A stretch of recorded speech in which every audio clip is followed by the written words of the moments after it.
YouTube. This is SCL0320 representing JVS. I'm finally finishing off this whole superhero, oh sorry, it's not superhero, but Supergirl catch-up I've been doing. I started from episode 14 and I made it all the way to episode 17. I've already watched the season finale, or not season finale, but the 18th episode, which was crossover. Pretty interesting. I gave it like an 8 out of 10. And now I'm here at the episode number 17, which is the name of it is Manhunter. So given the concept of the last episode of basically the Martian Manhunter having to basically out himself just to stop Kara from basically losing her mind, I thought that episode was so good. The more I think about it, it was just like I kind of want to show Joe just that episode by itself so he can kind of play catch up from that point, because not too much things of relevance really impactful from that point anyway. But he outed himself, and now from that point, the government wants to kind of shut him down, and they're questioning like his motivations, why he decided to uproot himself within the organization for 10 years, and why nobody knew about it. So it implicates Karen, it implicates everybody but Supergirl, which I thought that was really strange about this episode, is that they're pegging John Jones as being, you know, the alien, but it's apparent that Kara is an alien. I mean, yeah, she's not a threat, but she just was, what, an episode ago.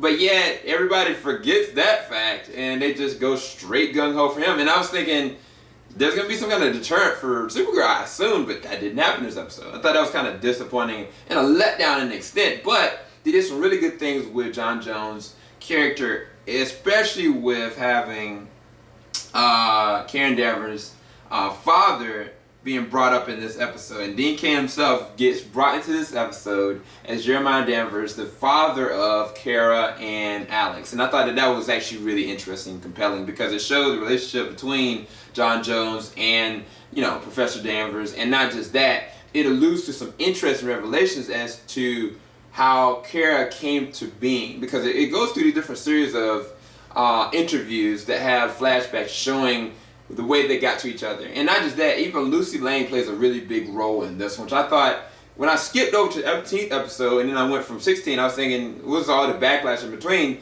I didn't realize there was a lot of interesting filler as far as her character, as far as how she feels about, you know, what's going to go on next with Kara and Jimmy's relationship. Not just that, like, what role does she play in her thoughts on John Jones being, you know, this director, and what happened to Hank Henshaw. And we get to figure out everything. I've been kind of waiting since the first or 2 episodes when I figured out, you know, that Hank was something else. You know, I just thought he was like, you know, the cyborg version. But we're going to find out pretty soon, if they keep to the story, that Hank Henshaw is a cyborg.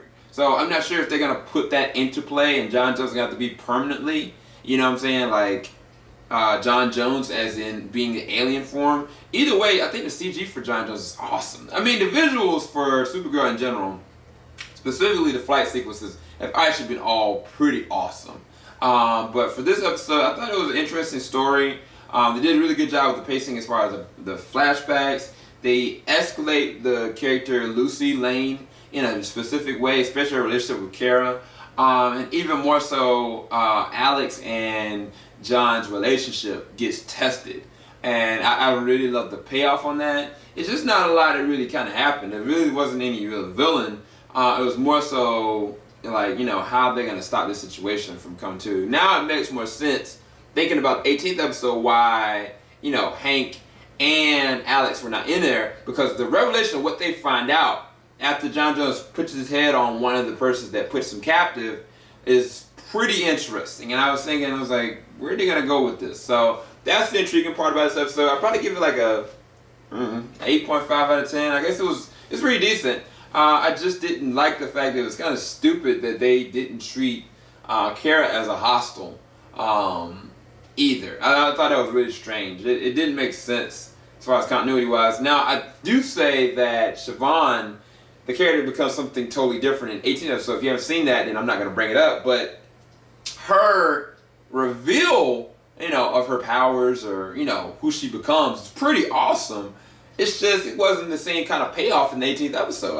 That's the only thing that was my critique. I love the way they set it up, but there was no payoff. But anyway, that's my final thoughts of this. I give it 8.5 out of 10. Hopefully you enjoyed this review for Supergirl, the 17th episode of the first season. I'm praying to get a second season.